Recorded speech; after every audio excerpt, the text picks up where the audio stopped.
let me wish you good morning again. We will basically continue the very nice conversation that we started this morning together with the ambassador and Valentina, who has to leave us, to discuss once more within this excellent panel how to correspond the needs that Ukraine has from its European allies. Let me first of all thanks the Peace Brussels Office Director Lukas, who is not with us today, for inviting me to moderate this session. My name is Tina Hlediani, call me Tina. I'm research fellow at the Center for European Policy Studies, CEPS, here in Brussels, and I'm joined by an excellent panel. And it's my pleasure to be here with them. So we have with us Mr. Sławomir Dębski, the Director of Polish Institute of International Affairs, Peace, in Warsaw. We have with us Daniel Szeligowski, Head of the Unit on Eastern Europe and the Chief Analyst on Ukraine, also from Peace, from Warsaw. And Oksana Bulda, who is an international legal advisor and also very much engaged in volunteering on Promote Ukraine here in Brussels. So we have basically 1 hour, 15 minutes ahead, and we will dedicate this discussion to this panel. For the last 15-20 minutes, I will reserve to collect the questions from here in person as well as from the online. So I will just only announce that our audience online is very much encouraged to put the questions into the chat so that we will address them as well at the end of the session. Now, let me start without further ado and go to Sławomir with a question.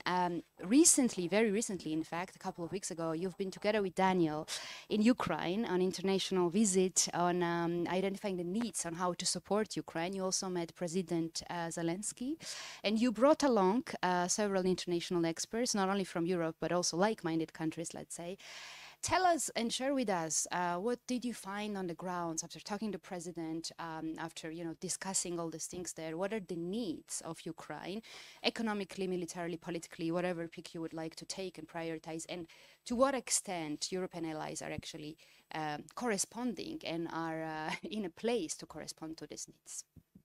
Well, thank you very much. I will try to be as brief as possible because I believe there is enough Polish voices during this panel, and after a great introductory interview with Poland's ambassador to Kyiv, we have already learned about the situation on the ground. But you're asking me what was the highest Ukrainian authority message to the world.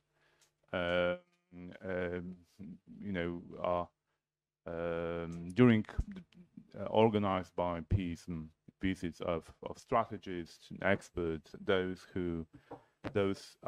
few people with very powerful voices in the United States, in Europe, and in global debate about Ukraine and Russia's aggression on against this country.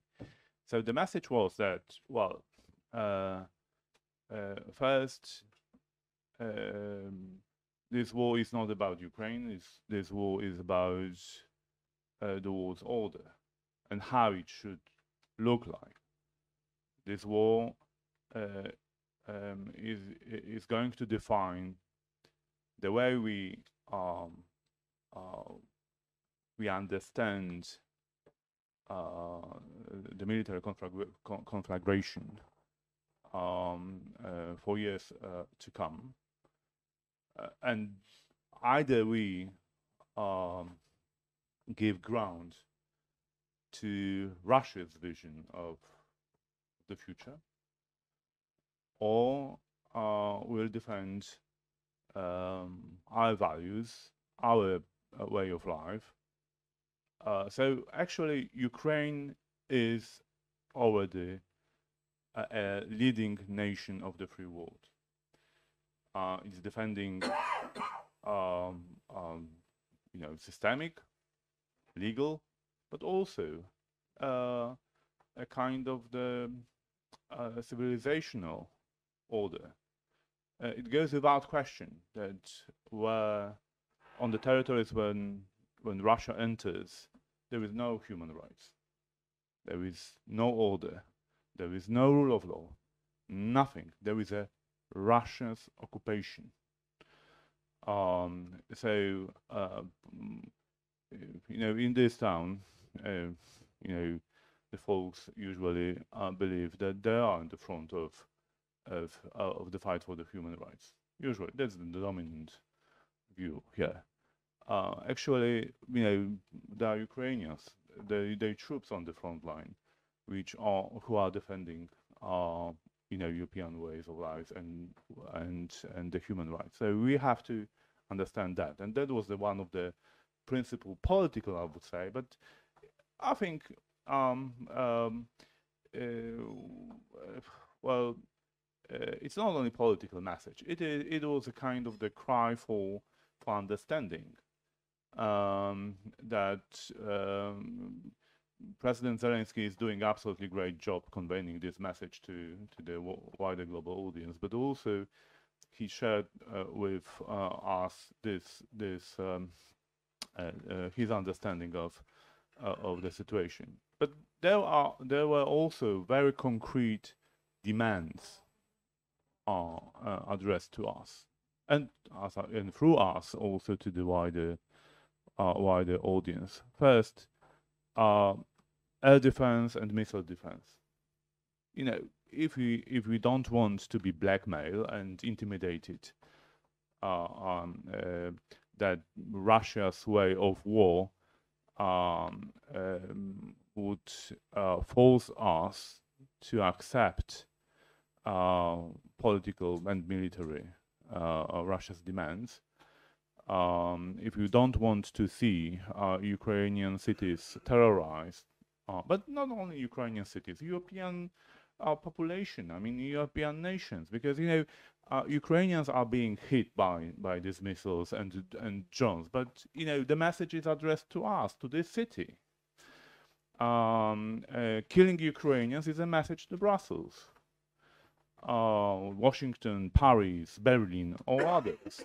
So actually, Ukrainians are a kind of the envelope only, but the letter put into this envelope is addressed to us. So if you don't want to if you want, stop Russia from sending these letters to us, we need to provide Ukrainians an effective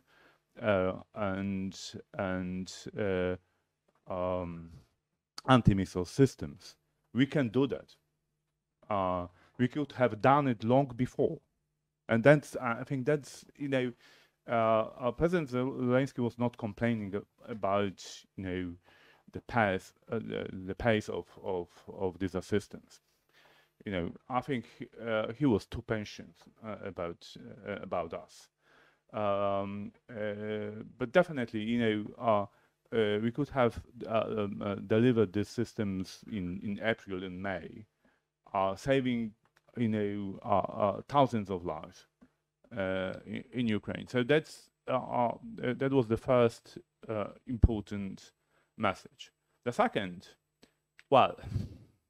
other way to of influencing Russia's tactics, very important part of deterrence is the tools to respond. If you don't want to see Russians attacking Ukrainians' critical infrastructure, we need to equip them with the system they would be able to hit Russia's back. It's a basic way how deterrence works. If you don't want to, if you attack us, we can attack you. So don't do this, because you could be, we can reciprocate. That's the very important message also from the highest level of Ukrainian establishment. And the third demand from us, the longer Russia occupies Ukrainian territories, the longer Ukrainians under Russian occupation suffer. So if you want to stop it, We need to equip Ukrainians with tools of war capable to push Russia out of occupied territories, preferably out of Ukraine's internationally recognized borders. Full stop. It is not a rocket science. So heavy equipment is absolutely necessary. Tanks are absolutely necessary. Artillery, ammunition is absolutely necessary. Of course, there are problems with decision-making problems. There are problems with stocks. There are problems with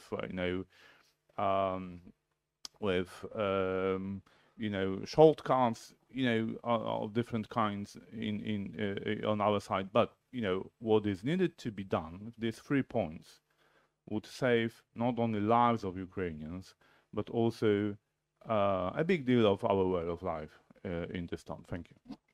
Thanks a lot. Just to quickly summarize, basically the military aid to ensure the deterrence, to push the Russians out. And we're a bit late here.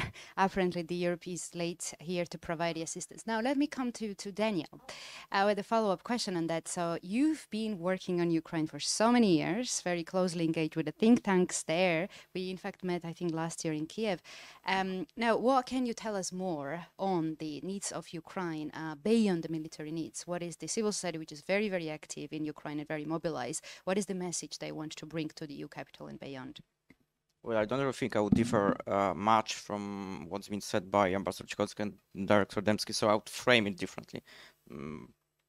That should be a good start. So what Ukraine needs from the European Union, from its European allies, is kind of 3 issues: to sober up, to stand firm, and to sort our own mess. And we start with standing firm. So that's the basic message from President Zelensky. Of course, what they need in the short term is military support. Again, heavy artillery, tanks, air defense. What they also need is more sanctions, because we still need to work out the way how to devoid Russia of resources that it still is in a possession to wage the war. Because as long as Russia has these resources, it's quite easy for them to wage the war, which is not waged on their own territory. It doesn't cost as much as it costs Ukrainians. Yeah, so sanctions are essentially a very important part of that. And of course, the other ways of putting pressure on Russia, that's not been voiced, but there are some ideas floating around, and then the Ukrainians were quite active working on it. So trying to destabilize Russia from within. I mean, trying to stoke some unrest within Russia itself, because if there is some change, if you expect some change in Russia, it must come from within. It won't come from. How can you do that? Me myself? No, I don't really think I'm able to do that. I said how Europe or the EU could do that, help that processes to move. Could they? Yeah. See, the Ukrainians they have already made a first step, and this is actually recognizing the independence sort of occupation of Chechnya or Ichkeria, and this is the appeal from President Zelensky to the indigenous nations of the Russian Federation. There was an official appeal coming from the president, and then some other political moves coming from Kyiv. That's just a first step, yeah. But this is a long process. Then what is extremely important in short term, it is of course to help the Ukrainians survive the winter, because what Putin wants to do now is to make Ukraine an unlivable country and to create a new huge wave of refugees that would en masse go to the European Union, stoke unrest there, and of course Putin hopes that this would create some tensions within the Union and that he would leverage it against European countries. So in terms of energy, some remote power stations, different issues that would be connected to the electricity, to heating systems in Ukraine. So that's gonna be extremely important. Fuel, of course, this is important for the winter period. Now the second part. So I start with standing firm. So they are ready to fight. We are expected to provide the resources and the instruments. The second thing is to put our own house in order, which is we have been quite vulnerable to the Russian blackmail as well. Not in terms of being politically vulnerable, but also economically, in terms of critical infrastructure. We haven't been prepared for this sabotage or actions against our critical infrastructure. We've rather thought that the war would, would not go beyond the Ukrainian borders. And when the things happen like Nord Stream or some electricity cables on the sea, then suddenly we run into troubles, and then there are some problems with our response. So the Ukrainians, of course, expect us to deliver on that. And the second part of it, which is closely connected with the situation on the ground, yeah, we've been running out of stocks. We need to prepare to defend ourselves in terms of building the defense industry, maybe switching to sort of semi-war time economy, because we are at war, although not everyone is ready to acknowledge it. We are at war with Russia, so we need to be prepared economically. Russia has already been switching to the wartime economy full mode, stop. Now we have to do basically the same. And then, of course, in terms of resources, we have much more than the Russians have. But there is no political will to do that. And the fourth thing, I could have started with it, but it's more about Russia, so this is why I prefer to leave it till the very end. So the message is to sober up. So I mean, adding what's been said by Ambassador Cichocki. So there's no black and white picture and pretty easy choice between war and peace. There are different types of wars. There are different types of peace. As there is a hybrid war, there could be a hybrid peace. It's not that if there is some potential ceasefire in Ukraine, then at some point or then immediately all the hostilities or the atrocities on the occupied territories would stop. They would not. The people living there would have kind of hybrid peace, still living in the occupation, although there would be this kind of ceasefire, even of potential along the front line. So the message coming from the Ukrainians is to sober up. There would be no sustainable deal with the Russians as long as the Russians think that Ukraine is not a sovereign country and the Ukrainians are not a sovereign nation. You cannot compromise on that. No, I hear different people saying like, because President Zelensky is kind of warmonger because he still holds to the maximalist objective. I mean, like, defending your own country is not a maximalist objective. It's even a minimalist one. I mean, you cannot compromise on that. So you sell your own people, you sell your own territory, and then I don't know. So the Russians would kill like thousands of Ukrainians, and this is a reasonable compromise. Yeah, it's not. You cannot compromise with the Russians as long as they are not ready for any compromise. And I think they would not be ready even in the future, because that's not a war of conquest. Yeah, there are different types of war. You could say if this would be, or if this was a war of conquest, then I understand why some our Western friends would be ready to trade the territory. But it's not a war of conquest, it's a war of annihilation. So if you trade the territory together with the people that live there, then you actually leave your own population. That's the message from President Zelensky. You cannot leave your own population to annihilation. You have to fight back. So they think, and I will stop here, they think that the momentum is there. They're quite optimistic. They are ready to fight. There is the motivation. There is the optimism. They think that the window of opportunity now arrived, that the Russians are quite vulnerable. What the Ukrainians need is actually more support, and of course, they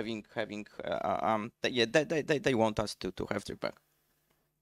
Thank you, Daniel. I think this very much corresponds to the messages from Ukraine. We can say that Daniel indeed travels very often in Ukraine and is also aware how the opinions are quite divergent in the EU capital in the West sometimes.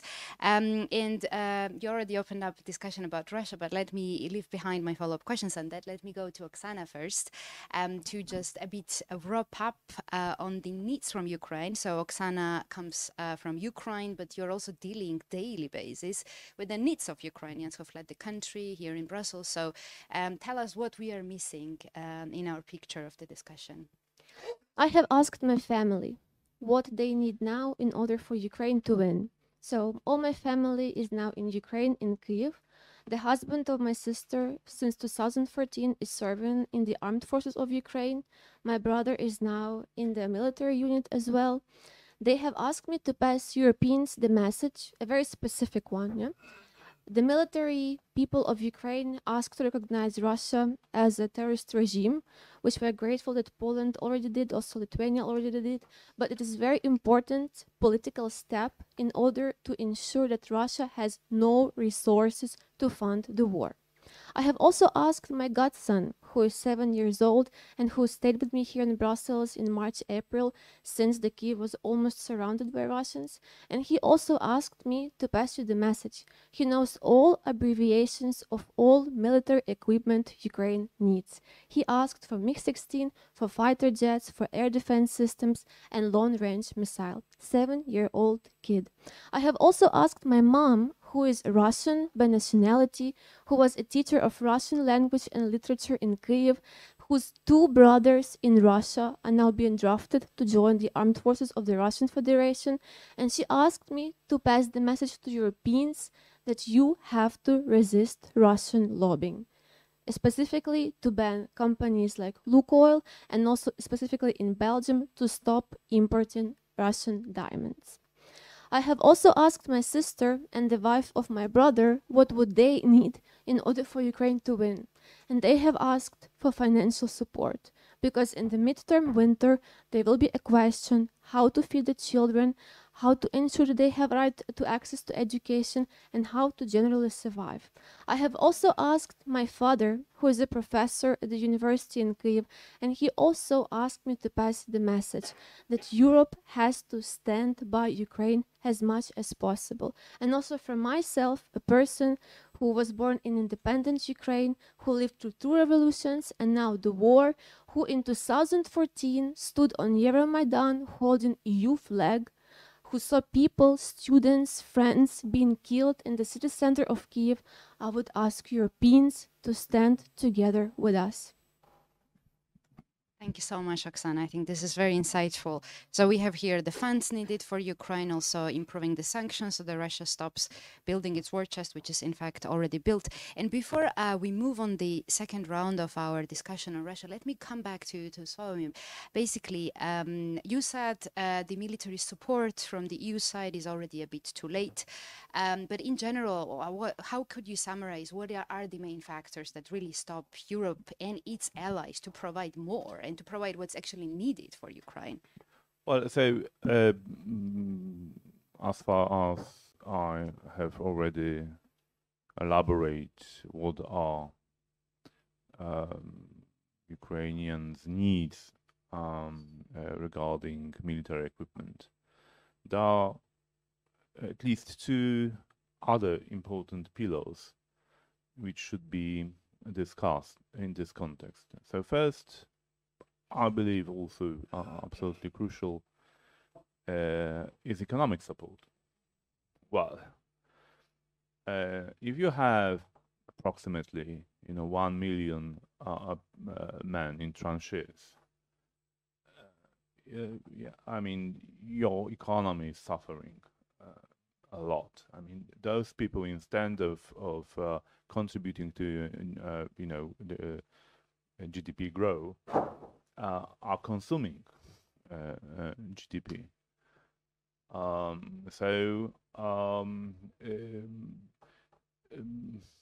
And here, European Union as a community of first values, but also the community which is built on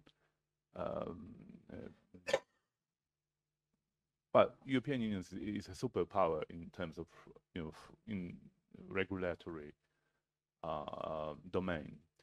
So definitely we could do much more to undercut Russia's potential to sustain this war. So Daniel has already mentioned this sanctions regime, and I believe that step by step we could go tougher and tougher on sanctions. Yes, we need some time to adjust ourselves and our economies and our businesses to the new environment in which Russia is not more a partner or reliable supplier, but is a direct threat not only to Ukraine but also to us. So we have to go after Russia simply in the economic sphere.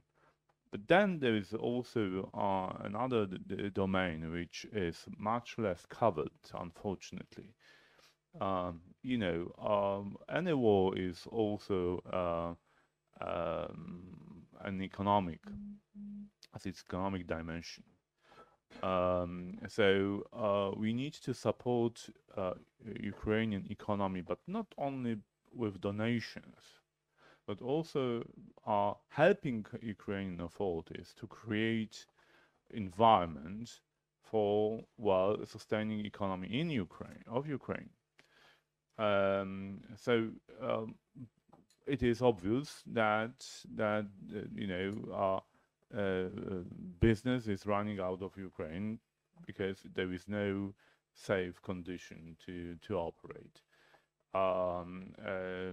Ukrainian authorities would be well advised to create regulatory conditions for this business to operate in the condition of war, but the European Union can help them to do that. Ukrainians should be turned into kind of the a zone of special assistance for a business. European Union can take care on business assurances. That's if you are operating in the war zone de facto, it's very difficult to find free market on the free market the assurance company which could help you to develop your business. It is absolutely extraordinary condition, and European Union, our community, we can take the part of this burden out of Ukrainian authorities' shoulder. It is not, again, it's not a rocket science. We can do it. Then, of course, we need to help, and I think that we are doing already a lot of good stuff here. So it's I don't want to sound like a kind of a guy who is coming and only complaining. No.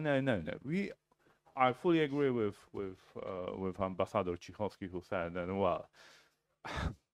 yes, there is a lot of things to we can complain about, but we have to also appreciate what we have already done.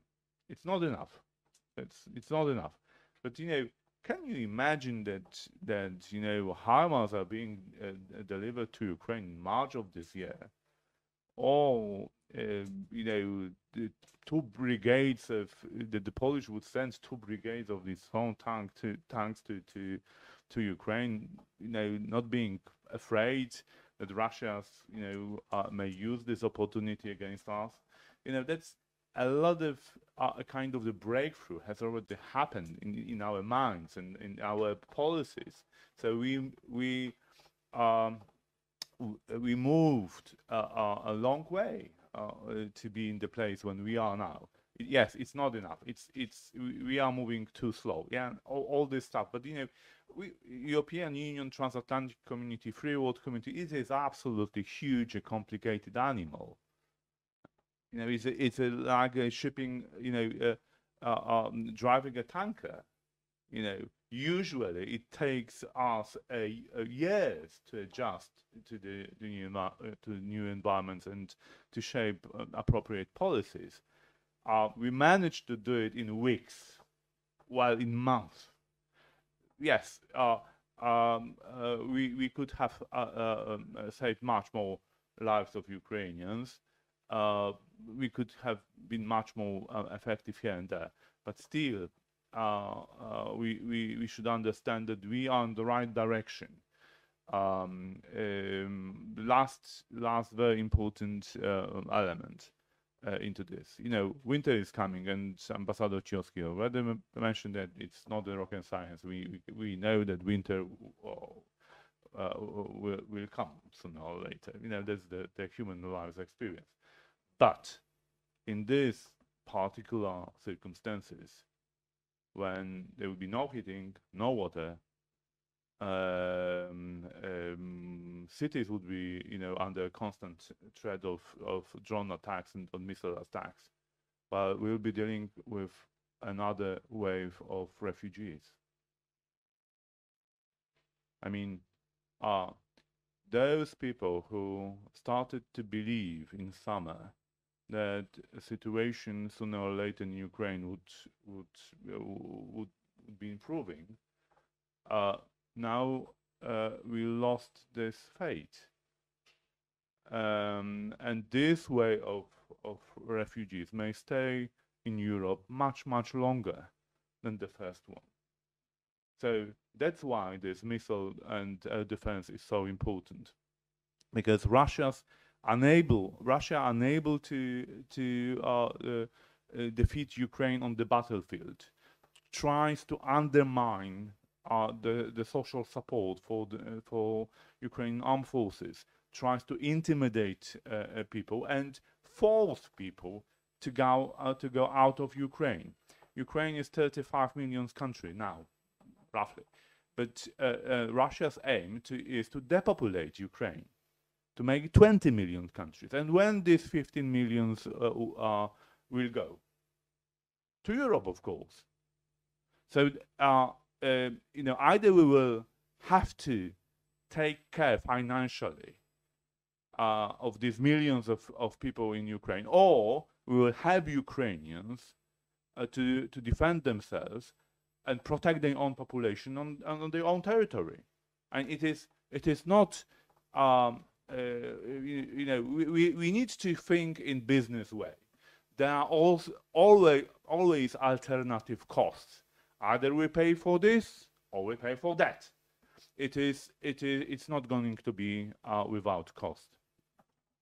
Thank you so much. Indeed, millions of Ukrainians are already in Europe. If I'm not mistaken, up to 4 million already in Poland that you're hosting. 1 million. 2 million.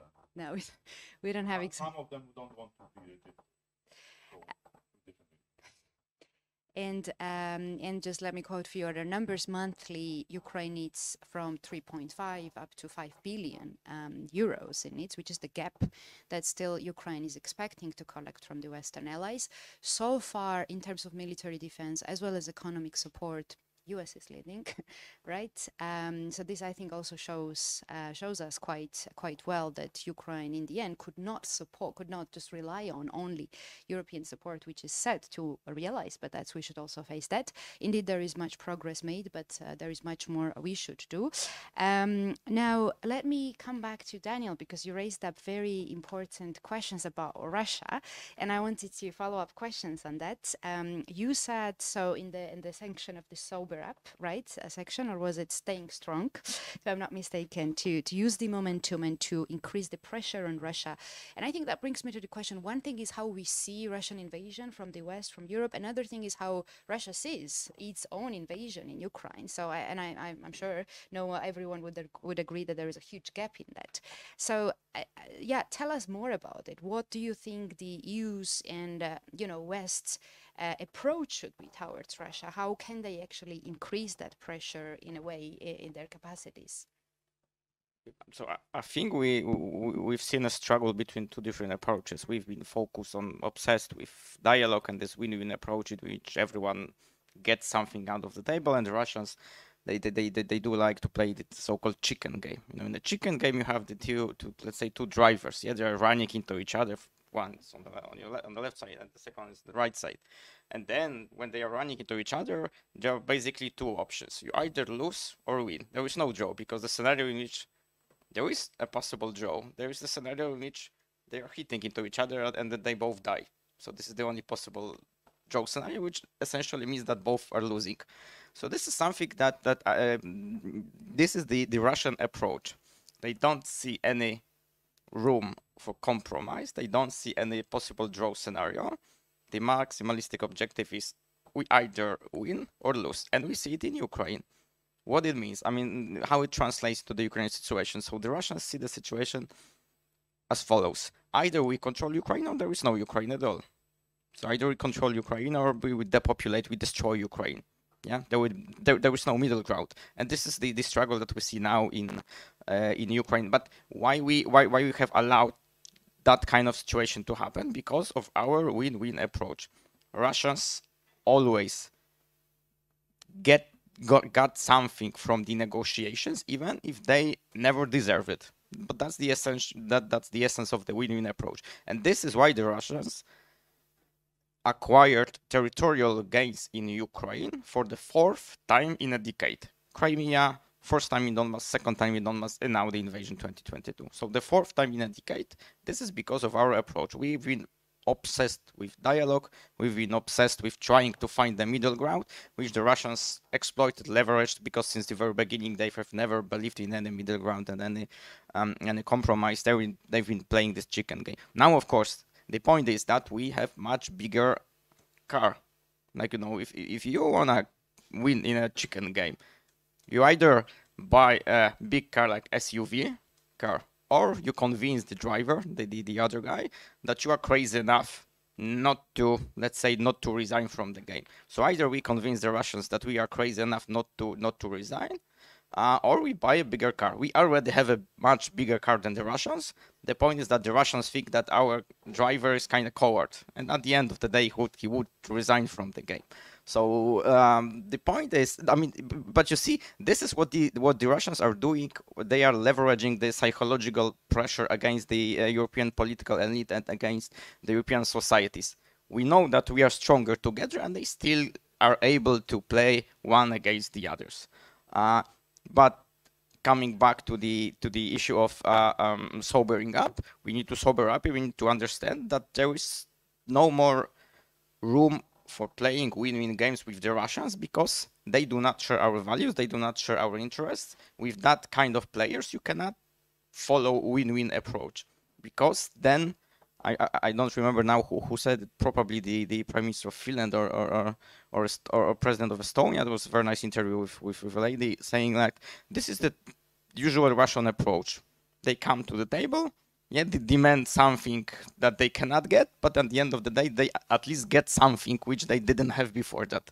And they are very happy, because the next time they would repeat the same approach, and they always got something from these negotiations. So I think this is what we need to acknowledge, and we need to focus much more on deterrence now than on dialogue. We are in the period of confrontation with Russia, like it or not.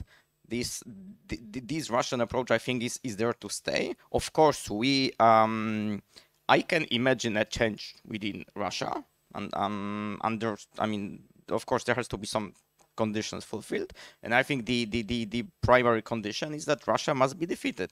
I mean, the change would probably come when Russia was defeated on the battlefield in Ukraine. The momentum is there.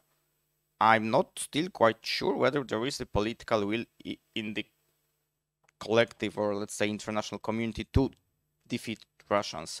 There's definitely been a consensus not to let Ukraine fall, but that's a bit different option than to defeat Russia as such. I see. And what do you miss there, Daniel, in this big political will of the West? Or do you think that it's because we don't have important part of the world with us? I think that's what the ambassador said in the morning, because there are the other countries which are still not sanctioned in Russia. Do we need allies, more allies here? Or do you miss anything else in here? Yeah, the picture is quite complicated. So this is one of the options that we if we get on India on board, let's say, or several different countries, big ones who trade with Russia at the moment, so the sanctions regime would be tightened. But then I can also say that that's not a secret that some of our colleagues really lack imagination in terms of being within the political elite or the expert communities. I remember people saying many times, like, there is no alternative to a diplomatic solution, and then Putin proved us that there is an alternative. I mean, you can draw tanks, and there is a military solution to that. So of course there are different alternatives, but we always kind of put a taboo on the table and saying, no, it has to be like that. Like, there is no alternative to a diplomatic settlement. Of course there is. The decision could come from the battleground, and then it doesn't have to be negotiated behind the table. Then I think that many people are actually afraid what would come next when Russia is defeated.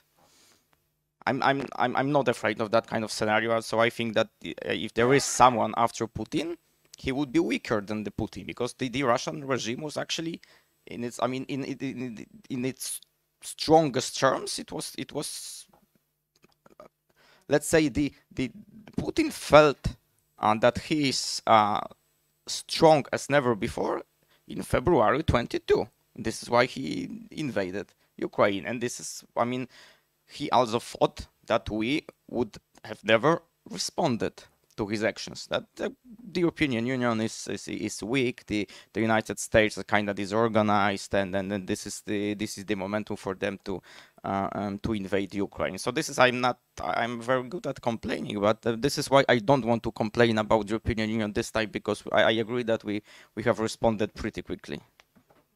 Many thanks, Daniel. And let me follow up with Oksana's comments. You've mentioned, Oksana, the lobbying to stop and to counter the lobbying of Russia. You mentioned, and I think in this way, the hybrid war, the disinformation is very, very, very important. What you can tell us and share with us, what are the main, the battlefields that Russia is still winning? Is Russia still winning us in the war of disinformation and lobbying? Indeed, the disinformation and Russian lobbying are very tied to the businesses. I'm living here in Belgium for 3 years, and it was evidential for me that, for example, the company as Lukoil is actually not only doing business in Europe. They do a very strong lobbying of Russian interests here. And then it simply took me around 1 hour to find on the internet that actually the CEO of Lukoil of Benelux is actually one of the best friends of Putin, and he even holds a personal award from him. And this person has access till now to all European institutions here in Brussels. It's only one company that I for sure know, and I have documented proofs. What are they doing actually? Another example is, for example, the diamonds issue in Belgium. Belgium is one of the biggest exporters and importers of Russian diamonds in Europe. Why the topic of diamonds is never on the sanctions discussions? Why is it just simply dropped? It is a very huge income for Russia to support the war. That's why Europe has to look up and to implement due diligence procedures which will ensure that the companies and businesses which are not only for business are being sanctioned, and people who run those businesses are also on the sanctions lists. Also, with regards to the lobbying, Europeans have different perspective than Ukrainians about cultural events. Like we see the biggest, the most famous Belgian theater, La Monnaie, is launching Russian season this year when Ukrainians are being killed, when our territory is being occupied. And when you enter in a dialogue and try to explain why this is at least not appropriate, the argument is that the culture is separate from politics. This is the narrative that Russians are using as disinformation. Cultural events, businesses, everything which has ties with Russia equals Russian interests lobbying. That's why it is not immediately evidential for average European or Belgian that you cannot have business with this company, or you cannot invite those actors to perform into capitals of Europe. But for us, Eastern Europeans, I think it's pretty much evidential that it should not take place now.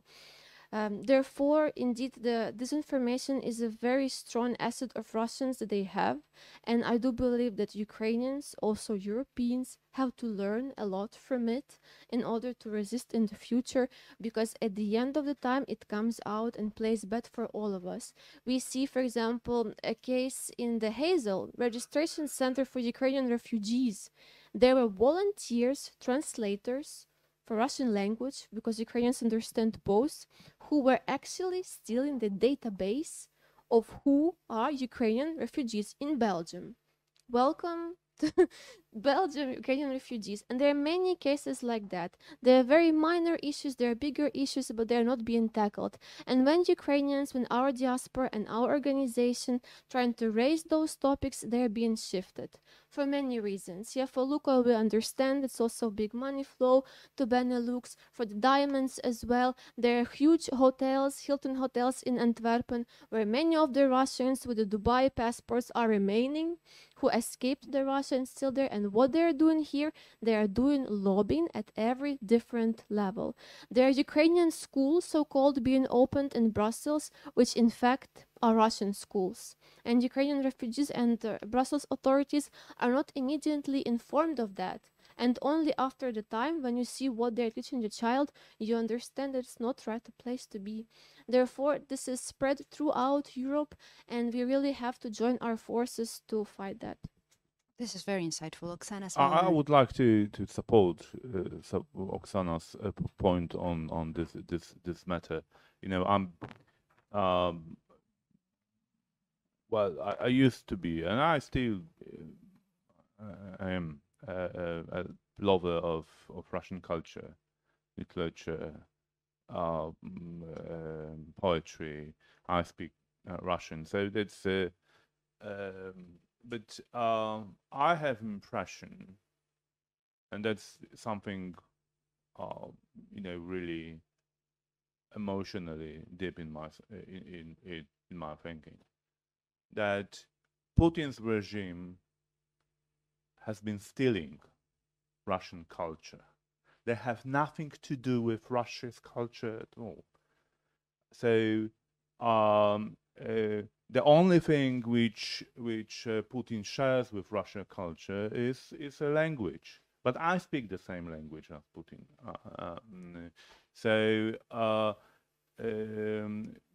He has nothing to do with Dostoevsky. He has nothing to do with Tolstoy, and there is a proof of that. You know, the Hague Convention of 1907 was agreed on the initiative of Russia, and there was a Russian lawyer, Fyodor Professor of Fyodor Martens, who convinced Europeans in that time that the way how we are doing wars should be regulated, that we should not attack civilians, that we should not, that the all civilized nations should protect non-combat actors during the war inflagrations, that they are legitimate military target and they are not legitimate military target. You know, all of these terms and philosophy was introduced by Russia to our way of thinking. Not only, but there was on Russian initiative. Do we really believe that today's Russia has anything common with those guys who try to civilize wars? No, they are absolutely barbarians. So if we are talking about sanctions, we should sanctions Russia's embassy's money. I fully agree that this kind of things, trying to you know, to shield contemporary Russia out, that, you know, to present a kind of division that, you know, we are a great country, we're great culture, great people, they have nothing to do with that. So all this money, we should sanction all institutions, also cultural institutions in Europe, which are taking money from Russian embassies for this kind of propaganda adventures. Thanks a lot. I hope it's very, very insightful, and I hope we deliver these messages to the right audience.